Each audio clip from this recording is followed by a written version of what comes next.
Good morning friends. So now departmental का अब हम ये क्वेश्चन सॉल्व करेंगे।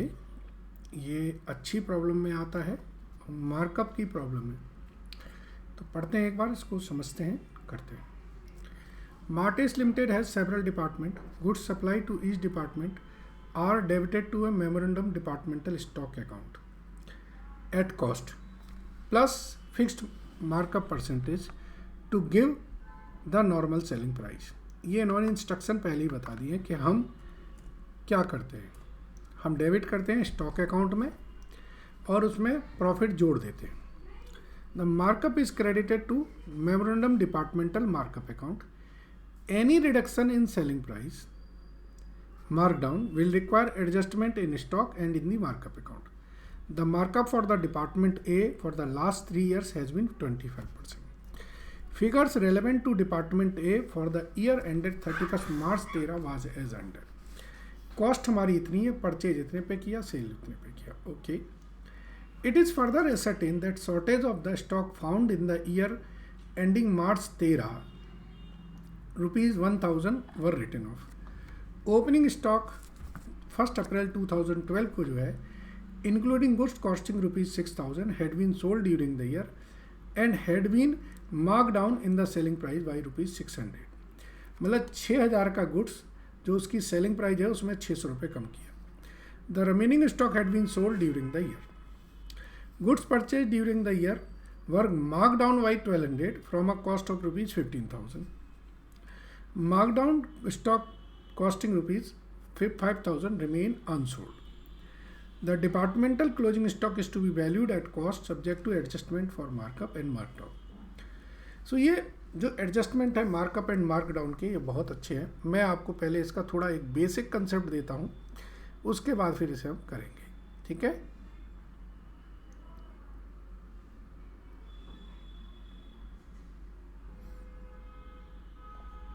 चलिए।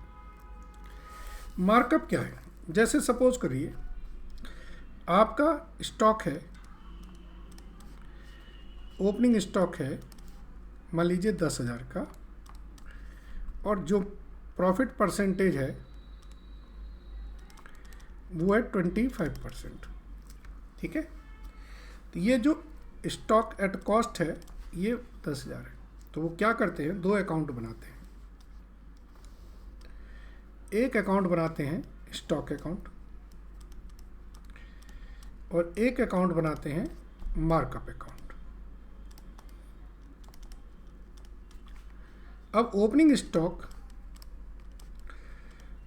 उन्हें वैसे लिखना कितने चाहिए, 10,000 पे। वो 10,000 पे नहीं लिखेंगे, वो लिखेंगे कॉस्ट है इसकी 10,000 और इसमें हमने मार्कअप किया है 25% से, यानी कि ओपनिंग स्टॉक लिखेंगे 12,500 से। तो यहाँ पर ओपनिंग 2500 आ जाएगा।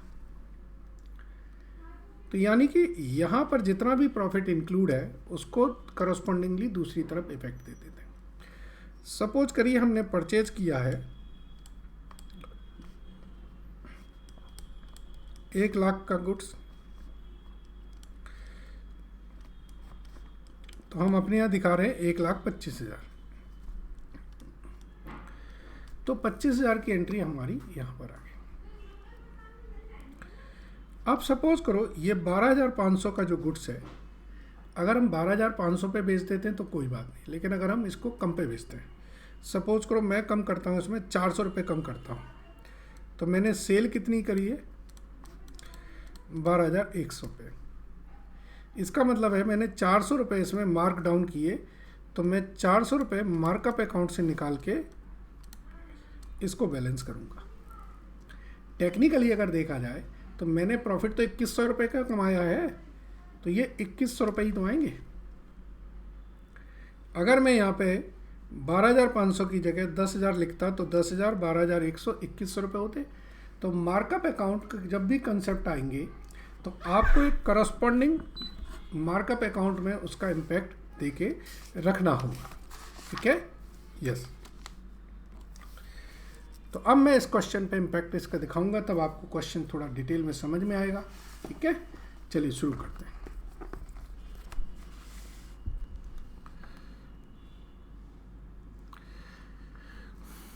एक तो हमको क्वेश्चन में पूछा है डिपार्टमेंटल ट्रेडिंग अकाउंट बनाना है, ठीक है, बना देते हैं। दूसरा बोला है मेमोरेंडम स्टॉक अकाउंट बनाना है, और तीसरा बोला है मेमोरेंडम मार्कअप अकाउंट बनाना है। चलो, तो पहले मैं जो क्वेश्चन में डिटेल दी है उनको लिख लेता हूँ। एक हमें बनाना है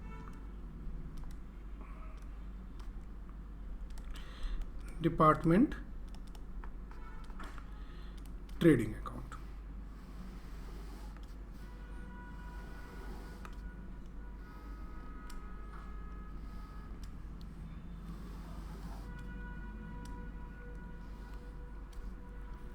हमारे पास ओपनिंग स्टॉक है, क्वेश्चन में दिया हुआ 65,000 का। परचेज हमने किया है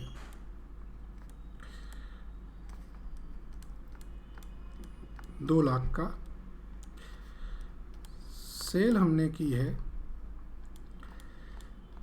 3 लाख की, ठीक है। बाकी अभी इंफॉर्मेशन नहीं है तो उसको हम अभी रोक लेते हैं, जो इंफॉर्मेशन है उतनी करते हैं। चलिए अब आगे पढ़ते हैं। क्वेश्चन में ये भी लिखा है shortage of stock found in the year ended 31 March 13 costing ₹1000, ठीक है। मतलब 1000 की जो है शॉर्टेज हमें हटानी करते हैं। सो अब यहाँ से एक हमें इन्होंने बोला है जो बनाना है वो है मेमोरेंडम स्टॉक अकाउंट, ठीक है। और ये बनेगा हमारा कॉस्ट प्लस मार्कअप पर। कॉस्ट प्लस मार्कअप का मतलब हो गया सेलिंग प्राइस पर।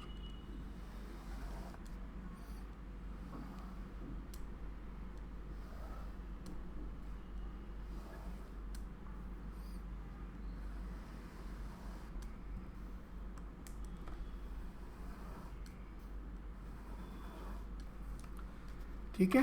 और एक हमें बनाना है डिपार्टमेंटल मेमोरेंडम मार्कअप अकाउंट। ये 2 अकाउंट अगर आपको समझ में आ गए तो ये कंसेप्ट ऑटोमेटिकली आपके दिमाग में चला जाएगा, ठीक है। यस, तो अब आप देखिए ओपनिंग स्टॉक आपका कितना था 65,000, लेकिन हमने बताया कि हम इसमें 25% का मार्कअप लेके चलते हैं। आप कहोगे कहाँ लिखा है?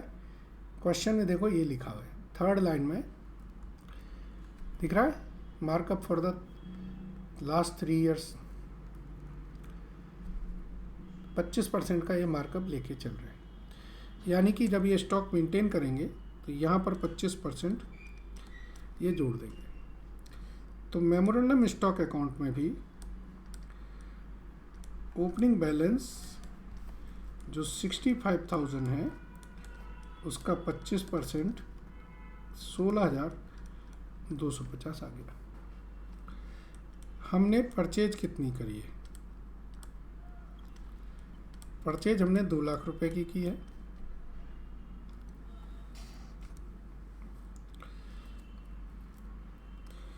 इसमें 25% ऐड करें तो ये 2.5 लाख हो गया। तो यहाँ पर भी मेमोरेंडम स्टॉक अकाउंट से जो 50,000 रुपये आपने जोड़े हैं वो आप यहाँ पे लिख देंगे, ठीक है जी। यस, अब क्वेश्चन में देखिए सेल कितने पे हुई है उसको ज़रा देखें। सेल क्वेश्चन में लिखी होगी ना, सेल हुई है 3 लाख रुपए की। तो बाय सेल्स अकाउंट में 3 लाख रुपए ये लिख देंगे। अब एक एक करके पॉइंट्स को समझते जाइए। पहला पॉइंट पढ़िए क्या लिखा है। शॉर्टेज हमें मिली है कितने की? 1,000 रुपये की। तो कॉस्ट 1,000 है, इसका मतलब है अगर हम स्टॉक अकाउंट से निकालेंगे तो वो कितनी निकालेंगे, 25% जोड़ के। सो बाय P&L में शॉर्टेज है वो जाएगी, और मेमोरेंडम मार्कअप में इसका जो प्रॉफिट है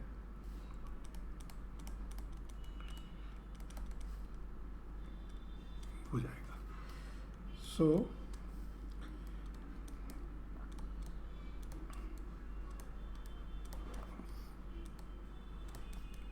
मार्कअप जो शॉर्टेज पे है वो हमने हटा दी। ठीक है जी। अब दूसरा पढ़ें। ओपनिंग स्टॉक है हमारा कितना, 1 अप्रैल 2012 को। ठीक है, इसमें 6000 का गुड्स है जो सोल्ड किया है and had been mark down in the selling price by ₹600। मतलब 6000 का गुड्स हमने 600 रुपये मार्क डाउन करा है इसमें। तो 600 रुपये जब मार्क डाउन किया है तो वो इम्पैक्ट यहाँ पर भी जाएगा। बाय मेमोरेंडम मार्कअप अकाउंट से 600 रुपये कम करोगे, opening stock sold at mark down of ₹600। 600 रुपये कम प्राइस पे बेचा है, तो 600 रुपये यहाँ से भी निकलेंगे मेमोरेंडम स्टॉक अकाउंट के। ठीक है जी, आगे पढ़ें। अब इन्होंने बताया है कि जो गुड्स है, 3rd नंबर पॉइंट है, परचेज किया है, उसमें goods purchase during the year were mark down by 1200 रुपये from a cost of ₹15,000। Mark down stock costing ₹5,000 remain unsold. इसमें 1200 रुपये का जो है वो हमारा अभी हमने करंट वाली परचेज में से मार्क डाउन किया है। तो ये जो मार्क डाउन किया है इसको भी हटाएंगे हम मेमोरेंडम मार्कअप अकाउंट में से। जो करंट परचेज है तो 1200 रुपये की एंट्री यहाँ पर भी आएगी मेमोरेंडम स्टॉक अकाउंट। ठीक है, अब आप देखते जाइए कि जो मार्कअप किया तो वो यहाँ जुड़ा और यहाँ जुड़ा, अब मार्क डाउन करेंगे तो यहाँ से हटेगा और यहाँ से हटेगा। क्लियर है? आगे बढ़ते हैं।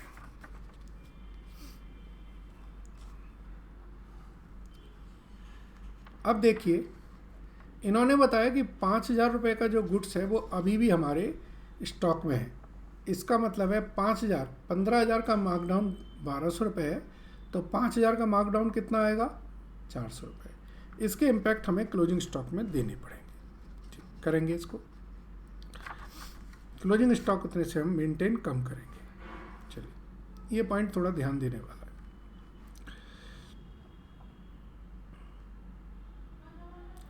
The departmental closing stock is valued at cost subject to adjustment for markup and markdown। तो अब इसमें यहाँ पर हम जरा इसको करें टोटल। ये 3,31,250 है, ये 3,31,250 है।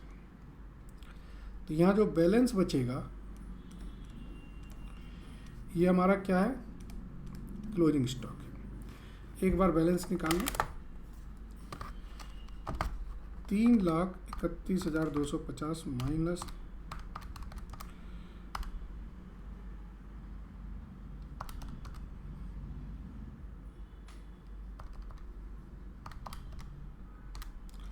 ये आ रहा है 28,200।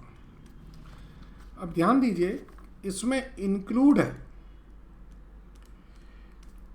गुड्स ऑफ 5,000 जिसका मार्कडाउन किया है 400 रुपये से। ये ऐसा गुड्स इसमें इंक्लूड है। तो इसको थोड़ा सा इसका क्लोजिंग स्टॉक का मार्कअप कितना रहेगा, ये पॉइंट आपको थोड़ा समझना होगा। ये बहुत कंसेप्चुअल पॉइंट है, ध्यान रखिए। अगर नॉर्मल होता तो नॉर्मल में क्या होता, जो क्लोजिंग स्टॉक होता 28,200 प्लस 400, जो मार्क डाउन किया है वो हटा देते हैं हम, 28,600। लेकिन एक्चुअल में कितना है, एक्चुअल में 28,200 है। अगर 28,600 होता तो इसका जो रिजर्व होता या स्टॉक रिजर्व वो कितना होता, 28,600 इंटू 25/125। इसका मतलब ये होता 5,720। ठीक है ना। तो अगर हम यहाँ पर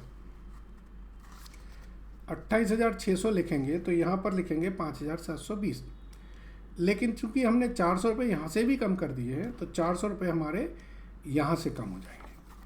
तो इसमें 400 रुपये कम हुए, तो इसमें से भी 400 रुपये कम करके हमारा जो स्टॉक रिजर्व रहेगा वो एक्चुअल में कितना रहेगा, 5,320 का रहेगा। कुल मिला के 400 यहाँ से कम हुए तो 400 रुपये इसमें से भी कम करेंगे।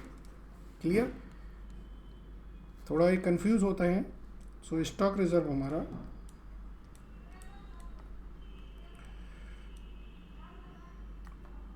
इसको हम क्लोजिंग बैलेंस बोलेंगे, ये हमारा 5,320 आएगा। ठीक है जी।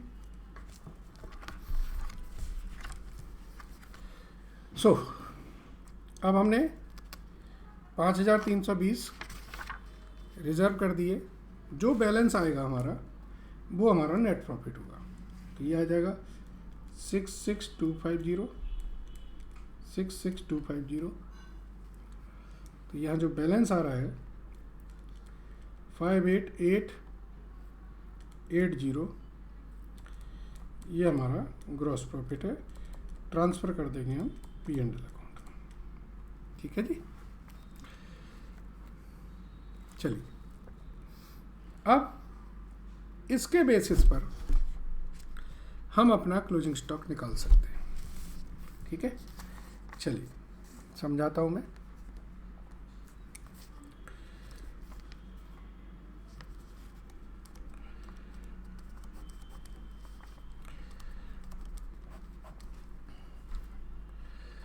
पहले हम निकालेंगे कॉस्ट ऑफ सेल्स। सेल जो है वो हमारी 3 लाख है। इसमें से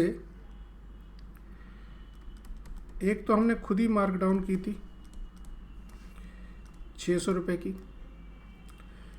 प्लस करंट परचेज में हमने 1,200 रुपये की मार्क डाउन की थी, लेकिन माल अभी हमने 10,000 का ही बेचा है। तो नेट इम्पैक्ट सेल पर हमारा 800 रुपये का आएगा। तो यह है 3,01,400। ग्रॉस प्रॉफिट परसेंटेज है वो 25% ऑन कॉस्ट है। यह आएगा हमारा 60,280। तो कॉस्ट ऑफ सेल हुई हमारी 2,41,120 रुपये। ना अब क्लोजिंग स्टॉक अगर हम निकालें, opening plus purchase minus cost of sales. तो ओपनिंग हमारे पास थी 65,000, परचेज हमने की है 2 लाख की,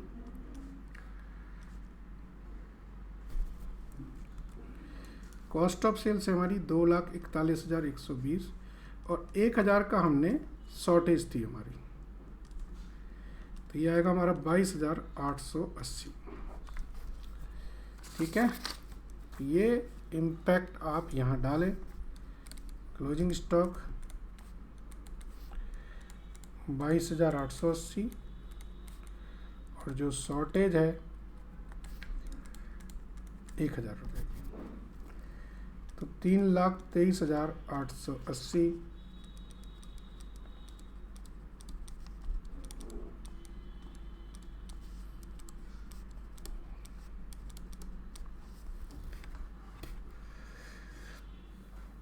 तो आपने क्या देखा, ये जो अकाउंट्स हैं ये हमारे पैरेलल चल रहे थे, जिससे कि अगर यहाँ प्रॉफिट जुड़ा था तो वहाँ प्रॉफिट है, अगर यहाँ से प्रॉफिट हटाया तो वहाँ से भी प्रॉफिट हटा दी। ठीक है, और इसी के बेसिस पर फिर हमारी ऊपर की वर्किंग निकल आई। थोड़ा सा टिक्की है, थोड़ा सा टेक्निकल है, बट अगर आप इसको 2-3 बार देखेंगे तो आपको समझ आ जाएगा। ठीक है, आई होप्स हम आगे बढ़ सकते हैं। Thank you.